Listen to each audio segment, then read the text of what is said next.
Alors aujourd'hui mes amis, je vous retrouve, donc c'est Sandrine Lucas, je voulais vous faire une petite vidéo pour partager avec vous confidence pour confidence. Confidence pour confidence, qu'est-ce que je voulais vous dire? Moi je suis Sandrine Lucas, donc ex-manager de proximité dans le domaine assurantiel. J'ai été manager pendant plus de 18 ans et je me suis vue avec le temps devenir plus qu'un manager. Sandrine, en fait, la personne que j'étais vraiment, je pense qu'aujourd'hui, je peux dire que je l'avais oubliée. Pour vous retracer ça aussi, je dirais que j'étais une jeune fille, voilà, pertinente, avec l'agnac, l'envie de réussir dans ma vie. J'ai eu la chance d'avoir des parents qui m'ont toujours donné leur confiance pour avancer dans la vie.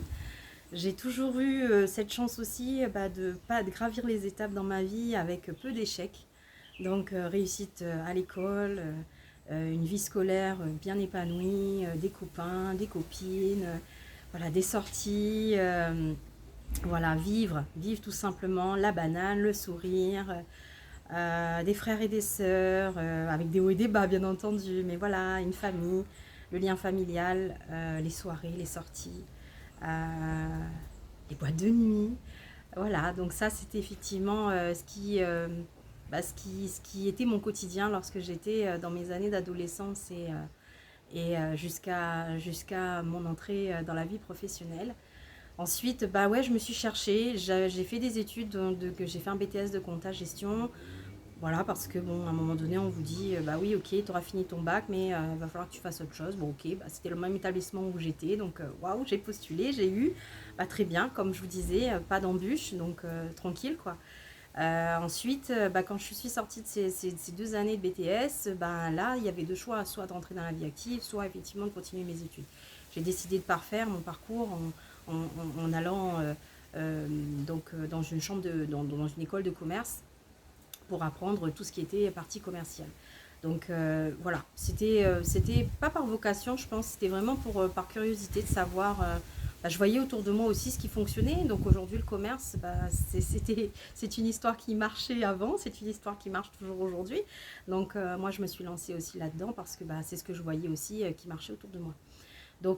Voilà, ensuite j'ai eu cette chance, j'ai été embauchée dans une grande assurance nationale française donc à mes 23 ans. Et là, pareil, toujours aussi avec cette routine, hein, les amis, les sorties, la banane, le sourire, la positive attitude, etc.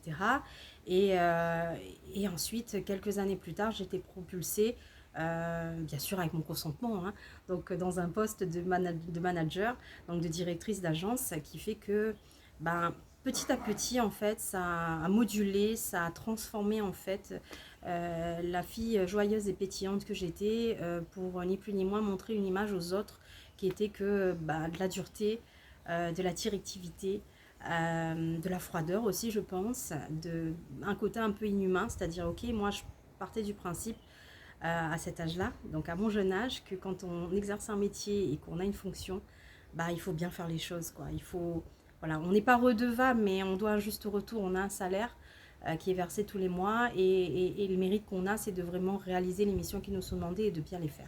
Donc j'ai toujours eu ça, ces valeurs-là en moi, hein, comme mes parents me disaient, quand tu commences quelque chose, tu l'achèves et tu le fais bien.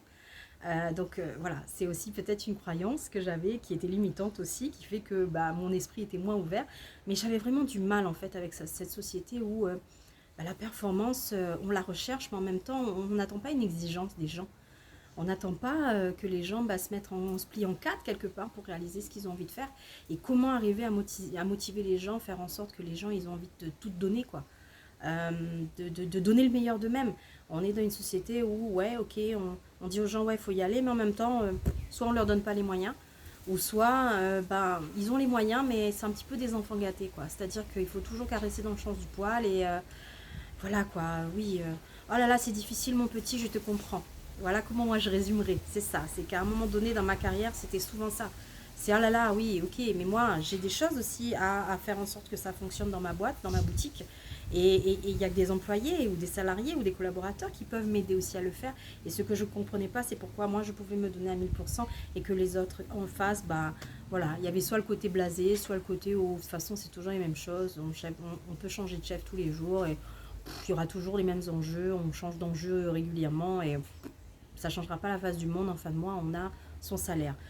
Ça a commencé vraiment à m'agacer, à me peiner. Et je pense que c'est pour ça aussi que je me suis endurcie en fait. C'est que l'humain en fait, il est tellement... Je vais être dure en fait. L'humain est tellement mesquin, il passe son temps en fait à râler. Il est jamais content en fait de ce qu'il a, mais en même temps, il veut pas faire d'efforts. Il veut pas faire d'efforts, il veut pas se mettre aussi en situation de risque.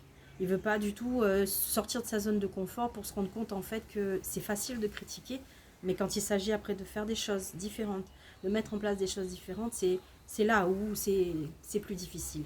Là, il n'y a plus personne qui critique, il n'y a plus personne qui parle. Au contraire, c'est fuyons.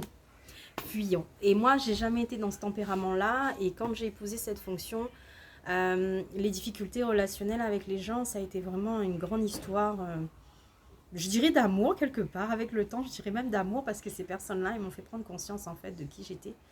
Et qu'au final, je suis une bonne personne. Et que peu importe ce qu'on peut penser de moi, je m'en fiche. Parce que la seule personne qui peut me juger, c'est moi-même. Et personne d'autre. Voilà. Donc, pour retracer en tout cas ces étapes de vie, j'aurais envie de vous dire que n'oubliez pas en fait le fun que vous avez en vous. N'oubliez pas la personne peut-être insouciante, frivole que vous avez pu être, ou voilà le bout en train que vous avez pu être pour devenir ni plus ni moins qu'une fonction, ni plus ni moins que voilà un manager, un chef de rang, un responsable de magasin. Voilà, ne soyez pas que ça, vous valez mieux que ça. Vous avez un prénom déjà premièrement. Puis vous avez des valeurs, vous avez une éducation, vous avez des croyances. Et faites péter toutes ces croyances limitantes qu'on peut avoir. C'est-à-dire qu'il ne faut pas faire de vagues, qu'il faut rester à sa place. Voilà, faut pas trop se montrer. Bien au contraire, ça dérange. Et moi, pendant des années, c'est aussi... c'est comme ça que je l'ai perçu. C'est-à-dire que j'avais mon franc-parler et puis je suis pas quelqu'un du style à me laisser marcher sur les pieds, mais mon Dieu, ça a fait tellement de dégâts dans mes émotions et dans ma façon de me voir, et que de me rendre compte que au final tout le monde me percevait d'une manière qui n'était pas forcément la mienne.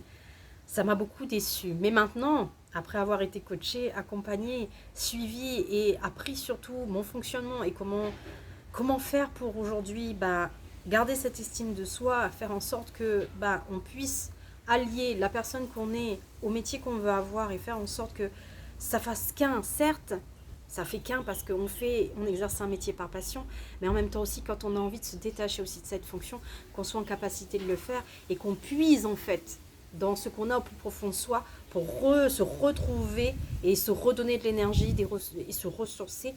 Et on a besoin des autres, c'est vrai, mais en même temps, on a aussi besoin de soi.